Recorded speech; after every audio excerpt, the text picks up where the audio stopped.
Hi every one. Last time primary distributions ಬಗ್ಗೆ ಕೆಲವು ಪ್ರಾಬ್ಲಮ್ಗಳನ್ನ ಮಾಡಿದ್ವಿ. ಸೊ ಅದರಲ್ಲಿ ಏನು ಡೌಟ್ ಇಲ್ಲ ಅಂತ ಅಂದ್ಕೊಂಡಿದ್ದೀನಿ. ಇವತ್ತು secondary distribution of over head, so ಇದ್ರ ಬೇಸಿಸ್ ಮೇಲೆ ಕೆಲವು ಪ್ರಾಬ್ಲಮ್ಗಳನ್ನ ಮಾಡೋಣ. ಸೊ ಅದಕ್ಕಿಂತ ಮುಂಚೆ ಸೆಕೆಂಡರಿ ಡಿಸ್ಟ್ರಿಬ್ಯೂಷನ್ ಅಂದರೆ ಏನು, ಸೆಕೆಂಡರಿ ಡಿಸ್ಟ್ರಿಬ್ಯೂಷನ್ ಯಾಕೆ ಎಸೆನ್ಷಿಯಲ್ಲು ಅನ್ನೋದ್ರ ಬಗ್ಗೆ ಸ್ವಲ್ಪ ನೋಡಿಕೊಂಡು ಮುಂದಕ್ಕೆ ಪ್ರಾಬ್ಲಮ್ನ ಸಾಲ್ವ್ ಮಾಡೋಣ. So secondary distribution of over head, ಇದು ನಿಮಗೆ ಯೂನಿಟ್ ನಂಬರ್ 5 ಅಲ್ಲಿ ಬರುತ್ತೆ. ಸೊ ಇದು ನಿಮಗೆ ಕಂಪಲ್ಸರಿ ಒಂದು ಪ್ರಾಬ್ಲಮ್ ಇರುತ್ತೆ. ಸೊ ಹಾಗಾಗಿ ಇದನ್ನ ನೀವು ನೀಟಾಗಿ ಅರ್ಥ ಮಾಡ್ಕೊಬೇಕು. ಸೊ ಸೆಕೆಂಡರಿ ಡಿಸ್ಟ್ರಿಬ್ಯೂಷನ್ ಅಂದ್ರೆ ಏನು ಹಂಗಂತ, ಸೆಕೆಂಡರಿ ಡಿಸ್ಟ್ರಿಬ್ಯೂಷನ್ ಹಂಗಂತ ಹೇಳಿದ್ರೆ it is the redistribution of cost. ಈಗ ನಾವು ಪ್ರೈಮರಿ ಡಿಸ್ಟ್ರಿಬ್ಯೂಷನ್ ಏನ್ ಮಾಡಿದ್ವಿ, ಕಾಸ್ಟ್ ನ ಪ್ರೊಡಕ್ಷನ್ ಡಿಪಾರ್ಟ್ಮೆಂಟ್ ಮತ್ತೆ ಸರ್ವಿಸ್ ಡಿಪಾರ್ಟ್ಮೆಂಟ್ ಮಧ್ಯೆ ಕಾಸ್ಟ್ ನ ಡಿಸ್ಟ್ರಿಬ್ಯೂಟ್ ಮಾಡಿದ್ವಿ. ಸೆಕೆಂಡರಿ ಡಿಸ್ಟ್ರಿಬ್ಯೂಷನ್ ಏನ್ ಮಾಡ್ತೀವಿ ಹಂಗಂತ ಹೇಳಿದ್ರೆ, ಈ ಸರ್ವಿಸ್ ಡಿಪಾರ್ಟ್ಮೆಂಟ್ ಕಾಸ್ಟ್ ಇದೆಯಲ್ಲ, ಆ ಕಾಸ್ಟ್ ನ ಪ್ರೊಡಕ್ಷನ್ ಡಿಪಾರ್ಟ್ಮೆಂಟ್ ಗೆ ನಾವು ಡಿಸ್ಟ್ರಿಬ್ಯೂಟ್ ಮಾಡ್ತೀವಿ. Very simple. Service department cost ಏನಿದೆ ಪ್ರೈಮರಿ ಡಿಸ್ಟ್ರಿಬ್ಯೂಷನ್ ಅದನ್ನ ನಾವು ಪ್ರೊಡಕ್ಷನ್ ಡಿಪಾರ್ಟ್ಮೆಂಟ್ ಗೆ ಡಿಸ್ಟ್ರಿಬ್ಯೂಟ್ ಮಾಡ್ತೀವಿ. ಹಾಗಾದ್ರೆ ಹೇಗೆ ಡಿಸ್ಟ್ರಿಬ್ಯೂಟ್ ಮಾಡ್ತೀವಿ ಅನ್ನೋದು ಕ್ವಶನ್. ಹೇಗೆ ಡಿಸ್ಟ್ರಿಬ್ಯೂಟ್ ಮಾಡ್ತೀವಿ ಅನ್ನೋದನ್ನ ತಿಳ್ಕೊಳ್ಳೋದಕ್ಕೆ ನಾವು ಒಂದು ಡಿಸ್ಕಷನ್ ನ ಸ್ಟಾರ್ಟ್ ಮಾಡಿದೀವಿ.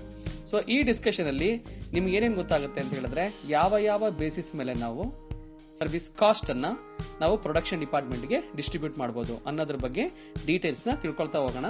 ಅದರ ಬೇಸಿಸ್ ಮೇಲೆ ನಾವು ಪ್ರಾಬ್ಲಮ್ಸ್ ನ ಮಾಡ್ತಾ ಹೋಗೋಣ. ಸೊ ನೆಕ್ಸ್ಟ್ ಏನೇನು ಬರುತ್ತೆ, ವೆರಿ ಸಿಂಪಲ್. ಇಲ್ಲಿ ನೋಡಿ, ಒಂದು ಬಿಸ್ನೆಸ್ ಅಲ್ಲಿ ಸರ್ವಿಸ್ ಡಿಪಾರ್ಟ್ಮೆಂಟ್ ಅಂದ್ರೆ ಯಾವ್ಯಾವ್ದು ಬರುತ್ತೆ, ಅಡ್ಮಿನಿಸ್ಟ್ರೇಷನ್ ಡಿಪಾರ್ಟ್ಮೆಂಟ್ ಬರುತ್ತೆ, ಫೈನಾನ್ಸ್ ಡಿಪಾರ್ಟ್ಮೆಂಟ್ ಬರುತ್ತೆ, ಹ್ಯೂಮನ್ ರಿಸೋರ್ಸ್ ಡಿಪಾರ್ಟ್ಮೆಂಟ್ ಬರುತ್ತೆ, ಟೆಕ್ನಾಲಜಿಕಲ್ ಇನೋವೇಷನ್ ಡಿಪಾರ್ಟ್ಮೆಂಟ್ ಬರುತ್ತೆ, ಪಬ್ಲಿಕ್ ರಿಲೇಷನ್ ಡಿಪಾರ್ಟ್ಮೆಂಟ್ ಬರುತ್ತೆ, ರಿಸರ್ಚ್ ಮತ್ತೆ ಡೆವಲಪ್ಮೆಂಟ್ ಡಿಪಾರ್ಟ್ಮೆಂಟ್ ಬರುತ್ತೆ, ಸೇಲ್ಸ್ ಅಂಡ್ ಮಾರ್ಕೆಟಿಂಗ್ ಡಿಪಾರ್ಟ್ಮೆಂಟ್ ಬರುತ್ತೆ. ಇವೆಲ್ಲ ಯಾವ್ದು ಡೈರೆಕ್ಟ್ ಆಗಿ ಪ್ರೊಡಕ್ಷನ್ಗೆ ಲಿಂಕ್ ಆಗಿರಲ್ಲ, ಆದ್ರೆ ಇವೆಲ್ಲ ಇಲ್ಲದೆ ಪ್ರೊಡಕ್ಷನ್ ಆಗಲ್ಲ. ಸೊ ಪ್ರೊಡಕ್ಷನ್ ನಾವು ಸಕ್ಸಸ್ಫುಲ್ ಆಗಿ ಮಾಡಕ್ಕಾಗಲ್ಲ. ಸೊ ಹಾಗಾಗಿ ಏನೇ ಎಕ್ಸ್ಪೆನ್ಸಸ್ ನ ನಾವು ಇದು ಲಿಂಕರ್ ಮಾಡಿದ್ರು, ಈ ಎಕ್ಸ್ಪೆನ್ಸಸ್ ಗಳನ್ನ ನಾವೇನಂತ ಕರಿತೀವಿ ಅಂತ ಹೇಳಿದ್ರೆ expenses related to service department ಅಂತ ಕರಿತೀವಿ. ಸೊ ಈ ಎಕ್ಸ್ಪೆನ್ಸಸ್ ಗಳನ್ನ ನಾವು ಪ್ರೊಡಕ್ಷನ್ ಡಿಪಾರ್ಟ್ಮೆಂಟ್ ಗೆ ರೀಡಿಸ್ಟ್ರಿಬ್ಯೂಟ್ ಮಾಡೋದಕ್ಕೆ ನಾವೇನಂತ ಕರಿತೀವಿ ಅಂತ ಹೇಳಿದ್ರೆ ರೀಅಲೋಕೇಶನ್ ಅಥವಾ secondary distributions of overhead ಅಂತ ಕರಿತೀವಿ. ಇಲ್ಲಿ ನೋಡಿ, ಸೊ ಇಟ್ಸ್ ವೆರಿ ಸಿಂಪಲ್. ಏನೇನು ಬಿಸ್ನೆಸ್ ಸರ್ವಿಸ್ ಎಕ್ಸ್ಪೆನ್ಸಸ್ ಗಳಿದೆ ಅದನ್ನೆಲ್ಲ ನಾವು ಎಲ್ಲ ಡಿಸ್ಟ್ರಿಬ್ಯೂಟ್ ಮಾಡ್ತೀವಿ ಅಂದ್ರೆ ಪ್ರೊಡಕ್ಷನ್ ಡಿಪಾರ್ಟ್ಮೆಂಟ್ ಗೆ ರೀಡಿಸ್ಟ್ರಿಬ್ಯೂಟ್ ಮಾಡ್ತೀವಿ. So that is called as the redistribution or secondary distribution of overheads. So next, what are all the different types of secondary distribution? The secondary distribution has 6 major types. So however, you will not going to study all the 6 major types. We will see one by one what are all those 6 major types. The first one is the direct redistribution method. The second one is step method. Third one is reciprocal service distribution or reciprocal service method. And fourth one is trial and error method. And fifth one is repeated distribution method. And last one is simultaneous equation method. However, ನಿಮಗೆ examination purpose ಇಂದ problem oriented ಆಗಿ ನಿಮಗೆ syllabus ಇರೋದು ಯಾವುದು ಅಂತ ಹೇಳಿದ್ರೆ repeated distribution method. So ಈ repeated distribution method ಅಲ್ಲಿ ನಾವು ಪ್ರಾಬ್ಲಮ್ ನ ಸಾಲ್ವ್ ಮಾಡಬೇಕಾಗುತ್ತೆ. ಸೊ ಹಾಗಾದ್ರೆ ರಿಪೀಟೆಡ್ ಡಿಸ್ಟ್ರಿಬ್ಯೂಷನ್ ಮೆಥಡ್ ಹಂಗಂದ್ರೆ ಏನು? ರಿಪೀಟೆಡ್ ಡಿಸ್ಟ್ರಿಬ್ಯೂಷನ್ ಮೆಥಡ್ ನ ನಾವು ಕಂಟಿನ್ಯೂ ಡಿಸ್ಟ್ರಿಬ್ಯೂಷನ್ ಮೆಥಡ್ ಅಂತಾನು ಕರಿತೀವಿ. ಇಲ್ಲಿ ಓವರ್ ಹೆಡ್ ಎಕ್ಸ್ಪೆನ್ಸಸ್ ಗಳನ್ನ ನಾವು ಕಂಟಿನ್ಯೂಸ್ ಆಗಿ ಎಲ್ಲಾ ಪ್ರೊಡಕ್ಷನ್ ಡಿಪಾರ್ಟ್ಮೆಂಟ್ ಗಳ ಮಧ್ಯೆ, ಸರ್ವಿಸ್ ಡಿಪಾರ್ಟ್ಮೆಂಟ್ ಗಳ ಮಧ್ಯೆ ಅಲೋಕೇಟ್ ಮಾಡ್ತಾ ಹೋಗ್ತೀವಿ. ಇದನ್ನ ಅಟ್ರಿಷನ್ ಮೆಥಡ್ ಅಂತಾನು ಸಹ ಕರಿತೀವಿ. ಸೊ ಇದ್ರಲ್ಲಿ ಏನ್ ಬರುತ್ತೆ ಮೇಜರ್ ಹೈಲೈಟ್ ಅಂತ ಹೇಳಿದ್ರೆ, the cost allocation repeatedly on certain percentage. Already ಒಂದು ಪರ್ಸೆಂಟೇಜ್ ನ ಫಿಕ್ಸ್ ಮಾಡಿರ್ತಾರೆ. ಆ ಪರ್ಸೆಂಟೇಜ್ ಫಿಕ್ಸ್ ಆಗಿರೋದ್ರ ಬೇಸಿಸ್ ಮೇಲೆ ನಾವು ಸರ್ವಿಸ್ ಎಕ್ಸ್ಪೆನ್ಸಸ್ ಗಳನ್ನ ಸರ್ವಿಸ್ ಡಿಪಾರ್ಟ್ಮೆಂಟ್ ಗಳ ಮಧ್ಯೆ ಮತ್ತೆ ಪ್ರೊಡಕ್ಷನ್ ಡಿಪಾರ್ಟ್ಮೆಂಟ್ ಗಳ ಮಧ್ಯೆ ನಾವು ಶೇರ್ ಮಾಡ್ತಾ ಹೋಗ್ತೀವಿ ಒಂದು ಪ್ರೀ ಡಿಸೈಡೆಡ್ ಪರ್ಸೆಂಟೇಜ್ ಗಳ ಮೇಲೆ. ಸೊ ಇಲ್ಲಿ ನೋಡಿ, service department cost distributed between other service department. It is very simple. It is distributed between other service department as well as production department. So ಇದನ್ನ ನಾವು ಮಾಡೋದಕ್ಕೆ ನಾವೇನಂತ ಕರಿತೀವಿ ಅಂತ ಹೇಳಿದ್ರೆ ರಿಪೀಟೆಡ್ ಡಿಸ್ಟ್ರಿಬ್ಯೂಷನ್ ಮೆಥಡ್ಸ್ ಅಂತ ಕರಿತೀವಿ. ಸೊ ಈಗ ಇದ್ರ ಬೇಸಿಸ್ ಮೇಲೆ ಒಂದು ಎಕ್ಸಾಂಪಲ್ ಪ್ರಾಬ್ಲಮ್ಸ್ ಇದೆ, ಆ ಪ್ರಾಬ್ಲಮ್ ನ ಸಾಲ್ವ್ ಮಾಡೋಣ. ಈ ಪ್ರಾಬ್ಲಮ್ ಏನ್ ಹೇಳುತ್ತೆ ಅಂತ ಹೇಳಿದ್ರೆ, from the following example illustrates the repeated distribution method. Big Bazaar has 3 production department P, Q and R, 2 service department X and Y. The total overhead for the departments as given below. So ಏನೇನಿದೆ department expenses, P department 45,000 ಇದೆ expenses, Q department 94,000 ಇದೆ expenses, R department 29,000 ಇದೆ expenses, X department 42,000 ಇದೆ expenses, Y ಡಿಪಾರ್ಟ್ಮೆಂಟ್ದು 58,000 ಇದೆ expenses. ಈ expenses ಗಳನ್ನ ನಾವು ರಿಅಲೋಕೇಶನ್ ಮಾಡಬೇಕಾಗುತ್ತೆ. ಯಾವ ಬೇಸಿಸ್ ಮೇಲೆ ರಿಅಲೋಕೇಶನ್ ಮಾಡಬೇಕು ಹಂಗಂತ ಹೇಳಿದ್ರೆ, ಎಕ್ಸ್ ಡಿಪಾರ್ಟ್ಮೆಂಟ್ ಎಕ್ಸ್ಪೆನ್ಸಸ್ ಗಳು, ಎಕ್ಸ್ ಡಿಪಾರ್ಟ್ಮೆಂಟ್ ಯಾವುದು? ಸರ್ವಿಸ್ ಡಿಪಾರ್ಟ್ಮೆಂಟ್ ಅಲ್ವಾ. ಎಕ್ಸ್ ಮತ್ತೆ ವೈ ಸರ್ವಿಸ್ ಡಿಪಾರ್ಟ್ಮೆಂಟ್. ಆ ಎಕ್ಸ್ ಡಿಪಾರ್ಟ್ಮೆಂಟ್ ಎಕ್ಸ್ಪೆನ್ಸಸ್ ಗಳಲ್ಲಿ 30% ನ ಪಿ ಡಿಪಾರ್ಟ್ಮೆಂಟ್ ಗೆ ಅಲೋಕೇಟ್ ಮಾಡಬೇಕು, 25% ಎಕ್ಸ್ಪೆನ್ಸಸ್ ಗಳನ್ನ ಕ್ಯೂ ಡಿಪಾರ್ಟ್ಮೆಂಟ್ ಗೆ ಅಲೋಕೇಟ್ ಮಾಡಬೇಕು, ಮತ್ತೆ 25% ಎಕ್ಸ್ಪೆನ್ಸಸ್ ನ ಆರ್ ಡಿಪಾರ್ಟ್ಮೆಂಟ್ ಗೆ ಅಲೋಕೇಟ್ ಮಾಡಬೇಕು. ಸೊ ಎಕ್ಸ್ ಮತ್ತೆ ಎಕ್ಸ್ ಇರೋದಿಲ್ಲ, ಹಾಗಾಗಿ ಎಕ್ಸ್ ಡಿಪಾರ್ಟ್ಮೆಂಟ್ 20% ಎಕ್ಸ್ಪೆನ್ಸಸ್ ಗಳನ್ನ ವೈ ಸರ್ವಿಸ್ ಡಿಪಾರ್ಟ್ಮೆಂಟ್ ಗೆ ಅಲೋಕೇಟ್ ಮಾಡಬೇಕು. ನೆಕ್ಸ್ಟ್ ವೈ ಡಿಪಾರ್ಟ್ಮೆಂಟ್ 25% ಎಕ್ಸ್ಪೆನ್ಸಸ್ ಗಳನ್ನ ಪಿಗೆ, 30% ನ ಕ್ಯೂಗೆ, 30% ನ ಆರ್ಗೆ, 15% ನ ಎಕ್ಸ್ ಗೆ. ಸೊ ವೈ ಟು ವೈ ಬರೋದಿಲ್ಲ. ಸೊ ಈ ಇನ್ಫಾರ್ಮೇಶನ್ ಅವರು ನಮಗೆ ಬೇಸಿಸ್ ಆಗಿ ಕೊಟ್ಟಿದ್ದಾರೆ. ಇದ್ರ ಬೇಸಿಸ್ ಮೇಲೆ ನಾವು ಪ್ರಾಬ್ಲಮ್ ನ ಸಾಲ್ವ್ ಮಾಡಬೇಕು. ಸೊ ನಾವ್ we will get into this solution. So problem solution ಗೆ ಫಸ್ಟ್ ಮೇಜರ್ ಆಗಿ this table is very very important. So table heading ಏನು ಅಂತ ಹೇಳಿದ್ರೆ secondary allocation repeated distribution method. So departments ಯಾವ್ದಿದೆ? Major 5 department ಇದೆ ಅಲ್ವಾ, P, Q, R, X ಮತ್ತೆ Y. So major 5 departments. ಈಗ primary allocation. So primary allocations ಏನೇನಿದೆ ಅದನ್ನೆಲ್ಲ ಫಸ್ಟ್ ನಾವಿಲ್ಲಿ ಹಾಕೋಬಿಡೋಣ. ಸೊ ಪ್ರೈಮರಿ ಅಲೋಕೇಶನ್ಸ್ ಯಾವ್ಯಾವ್ದಿದೆ? ಸೊ ಇದಿದೆ ಅಲ್ವಾ, 45,000, 94,000, 29,000, 42,000, 58,000. ಸೊ ಈ ಎಕ್ಸ್ಪೆನ್ಸಸ್ ಗಳನ್ನ ನಾವು ಇಲ್ಲಿ ಹಾಕೊಳ್ಳೋದ. ಸೊ ನೋಡಿ, P department 45,000, Q department 94,000, 29,000, 42,000, 58,000. So ಈಗ ಮೊದಲನೇದು ಏನ್ ಮಾಡಬೇಕು ಅಂತ ಹೇಳಿದ್ರೆ, ಎಕ್ಸ್ ಡಿಪಾರ್ಟ್ಮೆಂಟ್ ಎಕ್ಸ್ಪೆನ್ಸಸ್ ಗಳನ್ನ ನಾವೇನ್ ಮಾಡಬೇಕು, ಈ ಎಲ್ಲಾ ಡಿಪಾರ್ಟ್ಮೆಂಟ್ ಗಳಿಗೆ ಡಿಸ್ಟ್ರಿಬ್ಯೂಟ್ ಮಾಡಬೇಕು. ಸೊ ಎಕ್ಸ್ ಡಿಪಾರ್ಟ್ಮೆಂಟ್ ಎಕ್ಸ್ಪೆನ್ಸಸ್ ಗಳನ್ನ ಡಿಸ್ಟ್ರಿಬ್ಯೂಟ್ ಮಾಡಬೇಕು ಅಂತ ಹೇಳಿದ್ರೆ, ಸೊ ಮೊದಲನೇದು reallocation of secondary expenses of X department. So ಇಲ್ಲಿ 42,000 ಇದೆ, ಇದನ್ನ ನಾವು ಡಿಸ್ಟ್ರಿಬ್ಯೂಟ್ ಮಾಡೋದ್ರಿಂದ ನಾವೇನ್ ಮಾಡ್ಕೋಬೇಕು, ಇದನ್ನ ಮೈನಸ್ 42,000 ಅಂತ ಮಾಡ್ಕೋಬೇಕು. ಸೊ ಏನಂತ ಮಾಡಬೇಕು, ಮೈನಸ್ 42,000 ಅಂತ ಮಾಡಬೇಕು. ಸೊ ಈಗ ಏನ್ ಮಾಡಬೇಕು ಅಂತ ಹೇಳಿದ್ರೆ, ರೇಷಿಯೋ ಪ್ರಕಾರ ಇವಿಷ್ಟಕ್ಕೆ ನಾವು ಡಿಸ್ಟ್ರಿಬ್ಯೂಟ್ ಮಾಡಬೇಕು. ಸೊ ಮೊದಲನೇದು ಏನ್ ಹೇಳುತ್ತೆ, ಪಿ ಡಿಪಾರ್ಟ್ಮೆಂಟ್ ಗೆ ನಾವು ಎಷ್ಟು ಪರ್ಸೆಂಟೇಜ್ ನ ಕೊಡಬೇಕು ಅಂತ ಹೇಳುತ್ತೆ, 30% ಎಕ್ಸ್ಪೆನ್ಸಸ್ ನಾವು ಪಿ ಡಿಪಾರ್ಟ್ಮೆಂಟ್ ಕೊಡಬೇಕು. ಸೊ 30% ಮಾಡೋದು ಹೆಂಗೆ, ಇಸ್ ಈಕ್ವಲ್ ಟು 42,000 ಇಂಟು 30%, 12,600 ರೂಪಾಯಿ. ನೆಕ್ಸ್ಟ್ 25% ಇದೆ ನೋಡಿ, 25%. 42,000ದಲ್ಲಿ 25%.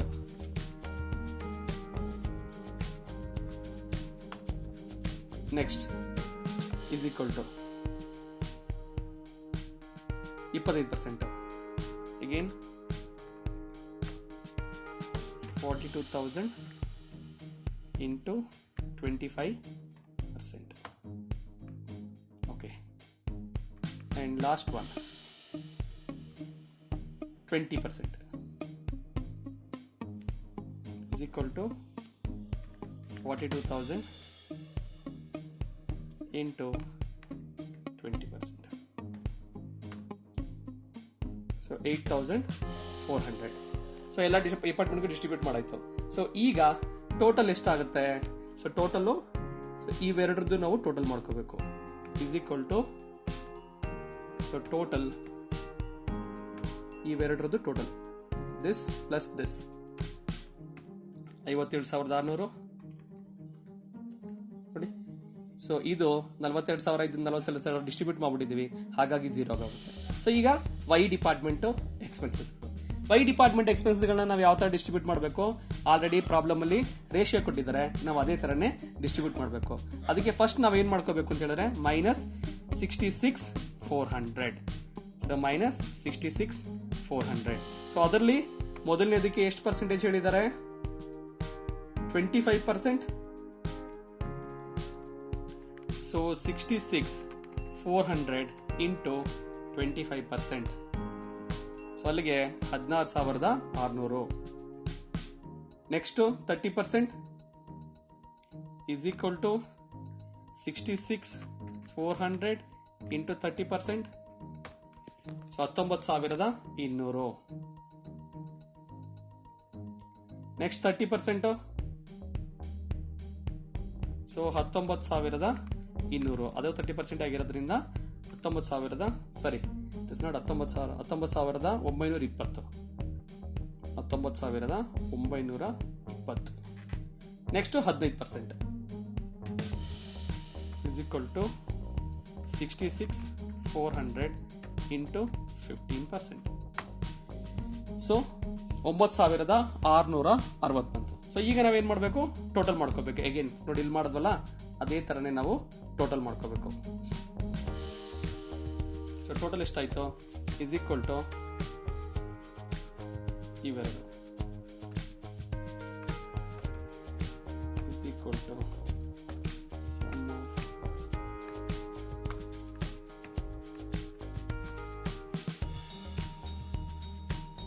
ನೋಡಿ. ಸೊ ಇವೆರಡು ಟೋಟಲ್ 51,600 ಪ್ಲಸ್ 16,000 74,200 1,05,000 ಪ್ಲಸ್ 1,20,000 1,24,420. ಹೀಗೆ ಎಲ್ಲ ಡಿಪಾರ್ಟ್ಮೆಂಟ್ ಟೋಟಲ್ ಮಾಡ್ಕೋಬೇಕು. ಇಲ್ಲಿ ಮತ್ತೆ 0 ಆಯ್ತು. ಸೊ ಈಗ again secondary reallocation of X. So ಇದು 0 ಆಗೋ ತನಕನೂ ಅಥವಾ ನೆಗ್ಲಿಜಿಬಲ್ ಅಮೌಂಟ್ ಆಗೋ ತನಕನೂ ನಾವು ಇದೇ ತರ ಡಿಸ್ಟ್ರಿಬ್ಯೂಟ್ ಮಾಡ್ಕೋಬೇಕು. ಅದಕ್ಕೆ ನಾವೇನಂತ ಕರೆಯೋದು, ರೀಡಿಸ್ಟ್ರಿಬ್ಯೂಷನ್ ಅಂತ ಕರೆಯೋದು. ಗೊತ್ತಾಯ್ತಲ್ವಾ ನಿಮ್ಗೆ ಯಾಕೆ ರೀಡಿಸ್ಟ್ರಿಬ್ಯೂಷನ್ ಅಂತ ಕರಿತೀವಿ? ಈ ಮೆಥಡ್ ಅಲ್ಲಿ ಮತ್ತೆ ಮತ್ತೆ ಮತ್ತೆ ಮತ್ತೆ ಮತ್ತೆ ಮತ್ತೆ ನಾವು ಅದು ನೆಗ್ಲಿಜಿಬಲ್ ಅಮೌಂಟ್ ಆಗೋ ತನಕ ಅಥವಾ 0 ಆಗೋ ತನಕ ನಾವು ಮಾಡ್ಕೊಂಡು ಬರ್ತೀವಿ. ಎರಡೂ ಕಾಲಮ್ ಇದೆಯಲ್ಲ, ಸೊ ಈ ಎರಡೂ ಕಾಲಮ್ ಅಲ್ಲೂ ಕಂಪ್ಲೀಟ್ 0 ಆಗೋ ತನಕನೋ ಅಥವಾ ನೆಗ್ಲಿಜಿಬಲ್ ಅಮೌಂಟ್ ಆಗೋ ತನಕನೋ ನಾವು ಡಿಸ್ಟ್ರಿಬ್ಯೂಟ್ ಮಾಡ್ಕೊಂಡು ಬರ್ತಾನೆ ಇರ್ತೀವಿ. So next redistribution of X. So redistribution of X ಎಲ್ಲಿದೆ? ಇಲ್ಲಿ ನೋಡಿ, ಇದೆ ಎಕ್ಸ್ ಇದು. ಸೊ ಇಲ್ಲಿ ಏನ್ ಮಾಡ್ಬೇಕು ನೆಕ್ಸ್ಟ್? ಮೈನಸ್ 9,960. ಸೊ ಇದನ್ನು ನಾವು ಡಿಸ್ಟ್ರಿಬ್ಯೂಟ್ ಮಾಡಬೇಕು.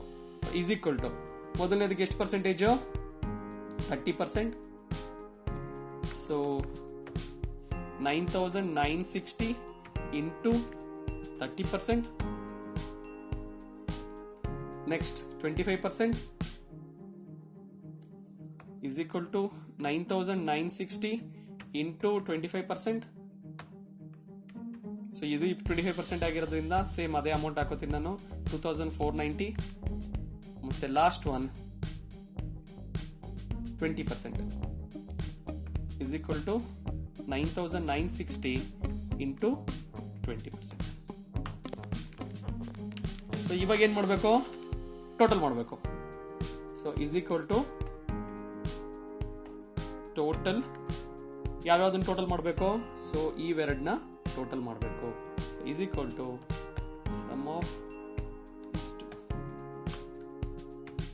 ನೋಡಿ, ಎಲ್ಲ ಡಿಸ್ಟ್ರಿಬ್ಯೂಟ್ ಮಾಡ್ಕೊ ಬಂದ್ವಿ. ಸೊ ಇಲ್ಲಿಗೆ ಈ ಕಾಲಮ್ 0 ಆಯ್ತು. ಮತ್ತೆ ಇಲ್ಲಿಂದ ಶುರು ಮಾಡಬೇಕು. Next minus 1,992. ಸೊ ಇದನ್ನು ನಾವು ಡಿಸ್ಟ್ರಿಬ್ಯೂಟ್ ಮಾಡಬೇಕು. Secondary allocation of Y. Secondary reallocation of Y. So ಇದಕ್ಕೂ ಪರ್ಸೆಂಟೇಜ್ ಎಲ್ಲಿದೆ? Percentage see here 25%, 30%, 30%, 15%. So is equal to 1,992 into 25% is equal to 1,992 into 30%. So ಇಲ್ಲಿ ಎಕ್ಸ್ಟ್ರಾ ಇರೋದ್ರಿಂದ ನಾನು ರೌಂಡ್ ಫಿಗರ್ ಮಾಡ್ಕೋತೀನಿ, 598 ಮಾಡ್ಕೋತೀನಿ. is equal to 598. So ಇಲ್ಲಿಗೆ is equal to last one is 15%. 1,992 into 15%. So ಅಲ್ಲಿಗೆ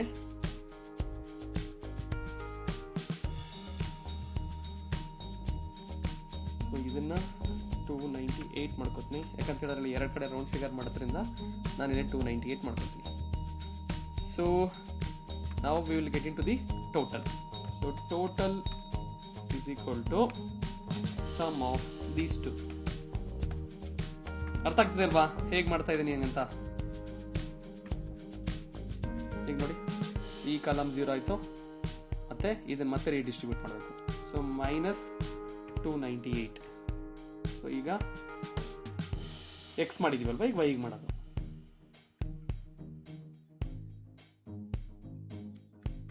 ಎಷ್ಟು percentage? 30, 25, 25 and 20 is equal to 298 into 30%. 89. Next 25 and 25 is equal to 298 into 25%. So 74. I'll make it 75. So is equal to 298 into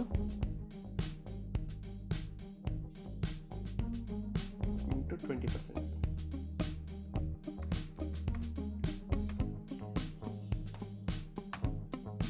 So 60. Okay, so ಈಗ ಕರೆಕ್ಟಾಗಿ distribute ಆಯಿತು. ನಾವು will make the total.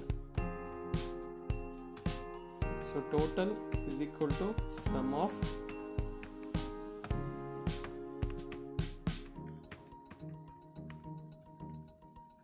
ಈಗ 60 ರೂಪಾಯಿ redistribute ಮಾಡಬೇಕು. -60. So ಯಾವ್ದಿದು? y.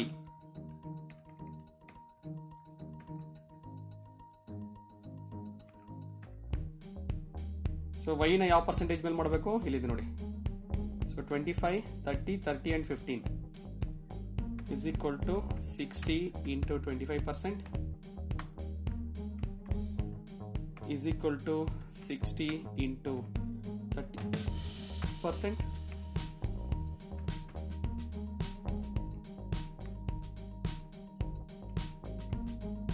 Next is equal to 60 into 15%. So 9. Now total.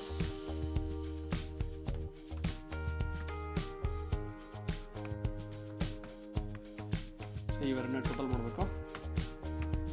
ಎಲ್ಲಾನು ಅದೇ ತರ ಟೋಟಲ್ ಮಾಡಬೇಕು. ಸೊ ಈಗ 9 ರೂಪಾಯಿ ಬಂತು. ಸೊ ಇದನ್ನ ಸೆಕೆಂಡರಿ ಡಿಸ್ಟ್ರಿಬ್ಯೂಷನ್ ಆಫ್ ಎಕ್ಸ್ ಈಗ ನಾವು ಡಿಸ್ಟ್ರಿಬ್ಯೂಟ್ ಮಾಡೋಣ.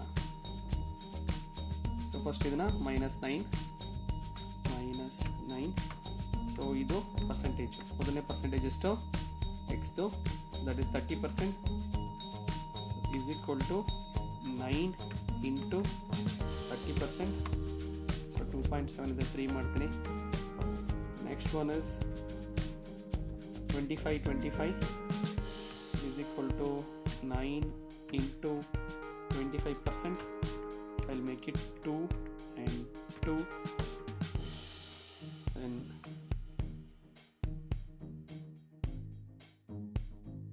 15%.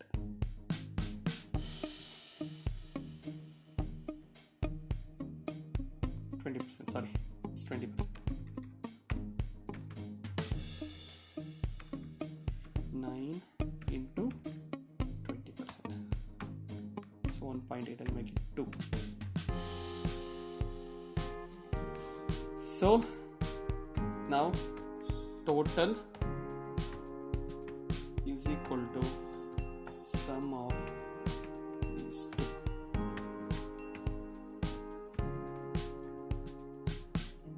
ಸೊ ಈಗ 2 ರೂಪಾಯಿ ಇದೆಯಲ್ಲ, ಈ 2 ರೂಪಾಯಿ ತುಂಬಾ ಸ್ಮಾಲ್ ಅಮೌಂಟ್ ಆಗಿರೋದ್ರಿಂದ ಇದರಿಂದ ಮುಂದಕ್ಕೆ ನಾವು ಅದನ್ನ ರೀಡಿಸ್ಟ್ರಿಬ್ಯೂಟ್ ಮಾಡಕ್ಕಾಗಲ್ಲ. ಸೊ ಅಲ್ಲಿಗೆ ನಾವು ಏನ್ ಮಾಡ್ತೀವಿ ಅಂತ ಹೇಳಿದ್ರೆ we will stop here. So ಇಷ್ಟೇ ಸೊಲ್ಯೂಷನ್. ಸೊ ಇವಾಗ ಗೊತ್ತಾಯ್ತಲ್ವಾ ಹೇಗೆ ರೀಡಿಸ್ಟ್ರಿಬ್ಯೂಟ್ ಮಾಡ್ಕೊಂಬಂದೆ ಅಂತ. ಮತ್ತೊಂದ್ಸರಿ ಎಕ್ಸ್ಪ್ಲೈನ್ ಮಾಡ್ತೀನಿ ನಿಮ್ಮ ಬೆಟರ್ ಅಂಡರ್ಸ್ಟ್ಯಾಂಡಿಂಗ್ಗೆ. ಸೊ ಫಸ್ಟ್ ನಾವು ಈ ಕಾಲಮ್ ರೆಡಿ ಮಾಡ್ಕೋಬೇಕು. ಡಿಸ್ಟ್ರಿಬ್ಯೂಷನ್ ಆಫ್ ಓವರ್ ಹೆಡ್ಸ್, ಅದರಲ್ಲಿ ಡಿಪಾರ್ಟ್ಮೆಂಟ್ಸ್ ಯಾವ್ಯಾವ ಡಿಪಾರ್ಟ್ಮೆಂಟ್ ಇದೆ ಆ ಡಿಪಾರ್ಟ್ಮೆಂಟ್ ನೆಲ್ಲ ನಾವು ಕಾಲಮಲ್ಲಿ ಹಾಕೋಬೇಕು. ಸೊ ನೆಕ್ಸ್ಟ್ ಮೊದಲನೇದು ಪ್ರೈಮರಿ ಅಲೋಕೇಶನ್. ಇದು ಪ್ರಾಬ್ಲಮ್ ಅಲ್ಲೇ ಕೊಟ್ಟಿರ್ತಾರೆ, ಅದನ್ನ ರೆಸ್ಪೆಕ್ಟಿವ್ ಡಿಪಾರ್ಟ್ಮೆಂಟ್ಗಳಿಗೆ ನಾವು ಅದನ್ನ ಹಾಕೋಬೇಕು. Next secondary reallocation. So reallocation ಅಲ್ಲಿ 2 ಡಿಪಾರ್ಟ್ಮೆಂಟ್, ಅದು ಎಷ್ಟು ಸರ್ವಿಸ್ ಡಿಪಾರ್ಟ್ಮೆಂಟ್ ಕೊಟ್ಟಿರ್ತಾರೆ ಅಷ್ಟು ಸರ್ವಿಸ್ ಡಿಪಾರ್ಟ್ಮೆಂಟ್ ನಾವು ರೀಅಲೋಕೇಶನ್ ಮಾಡಬೇಕಾಗುತ್ತೆ. ಇಲ್ಲಿ ಸರ್ವಿಸ್ ಡಿಪಾರ್ಟ್ಮೆಂಟ್ 2 ಇರೋದು, ಎಕ್ಸ್ ಮತ್ತೆ ವೈ. ಸೊ ಎಕ್ಸ್ ಡಿಪಾರ್ಟ್ಮೆಂಟ್ 42,000 ಇದೆ, ವೈ ಡಿಪಾರ್ಟ್ಮೆಂಟ್ 58,000 ಇದೆ. ಸೊ ಈ ಇಷ್ಟು ಎಕ್ಸ್ಪೆನ್ಸಸ್ ಗಳನ್ನ ನಾವು ಎಲ್ಲಾ ಡಿಪಾರ್ಟ್ಮೆಂಟ್ ಗಳ ಮಧ್ಯೆ ಶೇರ್ ಮಾಡಬೇಕು. ಆ ತರ ಶೇರ್ ಮಾಡಬೇಕಾದ್ರೆ ಯಾವ ಮೆಥಡ್ ನ ಫಾಲೋ ಮಾಡಬೇಕು ಅಂತ ಹೇಳಿದ್ರೆ, ರಿಪೀಟೆಡ್ ಡಿಸ್ಟ್ರಿಬ್ಯೂಷನ್ ಮೆಥಡ್ ನ ಫಾಲೋ ಮಾಡಬೇಕು. ಆ ರಿಪೀಟೆಡ್ ಡಿಸ್ಟ್ರಿಬ್ಯೂಷನ್ ಮೆಥಡ್ ಹೆಂಗ್ ಮಾಡೋದು ಅನ್ನೋದನ್ನ ನಾವು ಒನ್ ಬೈ ಒನ್ ನೋಡ್ತಾ ಹೋಗ್ತೀವಿ. ಸೊ ಹೆಂಗ್ ಮಾಡೋದು ಹಂಗಂತ ಹೇಳಿದ್ರೆ, ಆಲ್ರೆಡಿ ರೇಷಿಯೋ ಕೊಟ್ಟಿರ್ತಾರೆ, ಯಾವ ರೇಷಿಯೋ ಮೇಲೆ ಡಿಸ್ಟ್ರಿಬ್ಯೂಟ್ ಮಾಡಬೇಕು ಅಂತ, ಆ ರೇಷಿಯೋ ಪ್ರಕಾರನೇ ನಾವು ಡಿಸ್ಟ್ರಿಬ್ಯೂಟ್ ಮಾಡಬೇಕು. ಸೊ ಮೊದಲನೇ ಕಾಲಮ್ ಅಲ್ಲಿ ಈಗ ಫಸ್ಟ್ ಎಕ್ಸ್ ನ ರೀಡಿಸ್ಟ್ರಿಬ್ಯೂಟ್ ಮಾಡ್ತಾ ಇದ್ದೀನಿ. ಸೊ 42,000 ಇದೆ, 42,000 ರೀಡಿಸ್ಟ್ರಿಬ್ಯೂಟ್ ಮಾಡ್ತಾ ಇದ್ದೀನಿ, ಹಾಗಾಗಿ ನಾನು ಇಲ್ಲಿ ಮೈನಸ್ ಹಾಕೊಂಡಿದ್ದೀನಿ. ಸೊ ಅದಕ್ಕೆ ಈ 42,000 ಯಾವ ಬೇಸಿಸ್ ಮೇಲೆ ರೀಡಿಸ್ಟ್ರಿಬ್ಯೂಟ್ ಮಾಡಬೇಕು, ಫಸ್ಟ್ ಪ್ರಾಬ್ಲಮ್ ಬನ್ನಿ. ಏನ್ ಹೇಳ್ತಾನೆ, ಎಕ್ಸ್ ಡಿಪಾರ್ಟ್ಮೆಂಟ್ ಎಕ್ಸ್ಪೆನ್ಸಸ್ ನ ಪಿ ಡಿಪಾರ್ಟ್ಮೆಂಟ್ ಗೆ 30% ಕೊಡಿ, ಕ್ಯೂ ಡಿಪಾರ್ಟ್ಮೆಂಟ್ ಗೆ 25% ಕೊಡಿ, ಆರ್ ಡಿಪಾರ್ಟ್ಮೆಂಟ್ ಗೆ 25% ಕೊಡಿ, ವೈ ಡಿಪಾರ್ಟ್ಮೆಂಟ್ ಗೆ 20% ಕೊಡಿ ಅಂತ ಕೇಳಿದ್ದಾರೆ. ನೋಡಿ ಅದೇ ತರ ಮಾಡಿದ್ವಿ ನಾವು. ಫಸ್ಟ್ ಎಕ್ಸ್ ಡಿಪಾರ್ಟ್ಮೆಂಟ್ ಗೆ ಏನ್ ಮಾಡಿದ್ವಿ, 42,000 ಏನ್ ಎಕ್ಸ್ಪೆನ್ಸ್ ಇದೆ ಅದನ್ನ 30% ಇಲ್ಲಿ ಅಲೋಕೇಟ್ ಮಾಡಿದ್ವಿ, ಮತ್ತೆ ಇಲ್ಲಿ 25% ಅಲೋಕೇಟ್ ಮಾಡಿದ್ವಿ, 25% ಅಲೋಕೇಟ್ ಮಾಡಿದ್ವಿ, ಮತ್ತೆ ಇಲ್ಲಿ ಮೈನಸ್ ಆಗಿದೆ ಆಲ್ರೆಡಿ, ಯಾಕಂದ್ರೆ ಇದನ್ನ ನಾವು ಆಲ್ರೆಡಿ ಕೊಟ್ಟಿರೋದನ್ನ ಮೈನಸ್ ತೋರಿಸ್ತಾ ಇದೀವಿ, ಇಲ್ಲಿ 20% ಅಲೋಕೇಟ್ ಮಾಡಿದ್ವಿ. ಸೊ ಈಗ ನಾವೇನ್ ಮಾಡಬೇಕು, ಟೋಟಲ್ ಮಾಡಬೇಕು. ಟೋಟಲ್ ಮಾಡಬೇಕು ಅಂದ್ರೆ 45,000 plus 12,600 57,600, 94,000 10,500 1,04,500, 29,000 10,500 39,500, 42,000 plus 42,000 minus 0, 58,000 plus 8,400 66,400. So ಇದೇ ತರ ವೈ ಎಕ್ಸ್ಪೆನ್ಸ್ ನ ಡಿಸ್ಟ್ರಿಬ್ಯೂಟ್ ಮಾಡಬೇಕು. ಸೊ ವೈ ಎಕ್ಸ್ಪೆನ್ಸ್ ನ ಡಿಸ್ಟ್ರಿಬ್ಯೂಟ್ ಮಾಡಬೇಕು ಅಂತ ಹೇಳಿದ್ರೆ, ವೈ ಎಕ್ಸ್ಪೆನ್ಸ್ ಎಷ್ಟಿದೆ, 66,400 ಇದೆ, 66,400 ಇದೆ. ಇದನ್ನ ನಾವು ರೇಷಿಯೋ ಪ್ರಕಾರ ಡಿಸ್ಟ್ರಿಬ್ಯೂಟ್ ಮಾಡಬೇಕು. ರೇಷಿಯೋನ ಪ್ರಾಬ್ಲಮ್ ಕೊಟ್ಟಿದ್ದಾರೆ, ಎಲ್ಲಿ ಕೊಟ್ಟಿದ್ದಾರೆ, ಇಲ್ಲಿ ನೋಡಿ ವೈ. ಸೊ ವೈ ಎಕ್ಸ್ಪೆನ್ಸಸ್ ನ ಪಿ ಡಿಪಾರ್ಟ್ಮೆಂಟ್ ಗೆ 25% ಕೊಡಿ, ವೈ ಎಕ್ಸ್ಪೆನ್ಸಸ್ ನ ಕ್ಯೂ ಡಿಪಾರ್ಟ್ಮೆಂಟ್ ಗೆ 30% ಕೊಡಿ, ವೈ ಎಕ್ಸ್ಪೆನ್ಸಸ್ ನ ಆರ್ ಡಿಪಾರ್ಟ್ಮೆಂಟ್ ಗೆ 30% ಕೊಡಿ, ಮತ್ತೆ ವೈ ಎಕ್ಸ್ಪೆನ್ಸಸ್ ನ ಎಕ್ಸ್ ಡಿಪಾರ್ಟ್ಮೆಂಟ್ ಗೆ 15% ಕೊಡಿ ಅಂತ ಪ್ರಾಬ್ಲಮ್ ಹೇಳಿದ್ದಾರೆ. ಸೊ ಅದೇ ತರನೇ ಇಲ್ಲಿ ಸಾಲ್ವ್ ಮಾಡ್ಕೊಂಡು ಬಂದಿದ್ದೀನಿ ನೋಡಿ ಇಲ್ಲಿ. ಸೊ ಮೊದಲನೇ ಡಿಪಾರ್ಟ್ಮೆಂಟ್ಗೆ 25%, ಎರಡನೇ ಡಿಪಾರ್ಟ್ಮೆಂಟ್ಗೆ 30%, ಮೂರನೇ ಡಿಪಾರ್ಟ್ಮೆಂಟ್ಗೆ 30%, ನಾಲ್ಕನೇ ಡಿಪಾರ್ಟ್ಮೆಂಟ್ಗೆ 15%. ಸೊ ಇದ್ರದ್ದು ಟೋಟಲ್ ಯಾವ್ದು ಟೋಟಲ್, 57,600 ಪ್ಲಸ್ 16,600 74,200, 1,04,500 19,920, 1,24,420, 39,500 19,920, 59,420. ಸೊ ಇಲ್ಲಿ 9,620 ಇಲ್ಲಿ 0 ಇದೆ, ಪ್ಲಸ್ 9,620 ಮಾಡ್ಕೊಂಡ್ರೆ 9,620 ಆಯ್ತು. ಇಲ್ಲಿ 66,400 ಮೈನಸ್ 66,400, ಇದು ನಿಮ್ಗೆ 0 ಬರುತ್ತೆ. ಮತ್ತೆ ನಾವೇನ್ ಮಾಡಬೇಕು, ಎಕ್ಸ್ ಡಿಪಾರ್ಟ್ಮೆಂಟ್ ಎಕ್ಸ್ಪೆನ್ಸ್ ಗಳನ್ನ ರೀಡಿಸ್ಟ್ರಿಬ್ಯೂಟ್ ಮಾಡಬೇಕು. ಎಕ್ಸ್ ಡಿಪಾರ್ಟ್ಮೆಂಟ್ ಎಕ್ಸ್ಪೆನ್ಸ್ ಯಾವ್ದು ನೋಡಿ, ಇದೆ ನೋಡಿ 9,960, ಅದಕ್ಕೆ ನೋಡಿ ಇಲ್ಲಿ 9,960 ತಗೊಂಡಿದ್ದೀನಿ. ಸೊ ಇದನ್ನ ನಾವೇನ್ ಯಾವ ರೇಷಿಯೋ ಪ್ರಕಾರ, ಎಕ್ಸ್ ಡಿಪಾರ್ಟ್ಮೆಂಟ್ ರೇಷಿಯೋ ಪ್ರಕಾರ ಮಾಡ್ಕೊಂಡು ಬರ್ಬೇಕು. ಇದೇ ತರ ಲಾಸ್ಟ್ ನೆಗ್ಲಿಜಿಬಲ್ ಅಮೌಂಟ್ ಆಗೋ ತನಕನೂ ನಾವು ಇದನ್ನ ಸಾಲ್ವ್ ಮಾಡ್ಕೊಂಡು ಬರಬೇಕು. ನೆಗ್ಲಿಜಿಬಲ್ ಅಮೌಂಟ್ ಅದ ನೋಡಿ ₹2. ಸೊ ₹2 ನಾವೆಲ್ಲ ಡಿಪಾರ್ಟ್ಮೆಂಟ್ಗೆ ಡಿಸ್ಟ್ರಿಬ್ಯೂಟ್ ಮಾಡೋದು ಕಷ್ಟ, ಹಾಗಾಗಿ ನಾವೇನ್ ಮಾಡಿದೀವಿ, ಈ ಲೆವೆಲ್ಗೆ ನಾವು ಸ್ಟಾಪ್ ಮಾಡ್ತೀವಿ. ಈ ಪ್ರಾಬ್ಲಮ್ ನ ಮನೇಲಿ ವರ್ಕೌಟ್ ಮಾಡಿ. ನಿಮ್ಗೆ ಏನಾದ್ರೂ ಡೌಟ್ ಇತ್ತು ಹಂಗಂತ ಹೇಳಿದ್ರೆ ನನಗೆ ಫೋನ್ ಮಾಡಿ, ವಾಟ್ಸ್ಆಪ್ ಮಾಡಿ, ಅಥವಾ ಮೆಸೇಜ್ ಮಾಡಿ, ಅಥವಾ ನಿಮಗೆ ಯೂಟ್ಯೂಬ್ ಲಿಂಕ್ ಅಲ್ಲಿ ಕಮೆಂಟ್ ಮಾಡಿ, ನಾನು ನಿಮ್ಮ ಕ್ವೆರಿನ ಸಾಲ್ವ್ ಮಾಡ್ತೀನಿ. So thank you so much.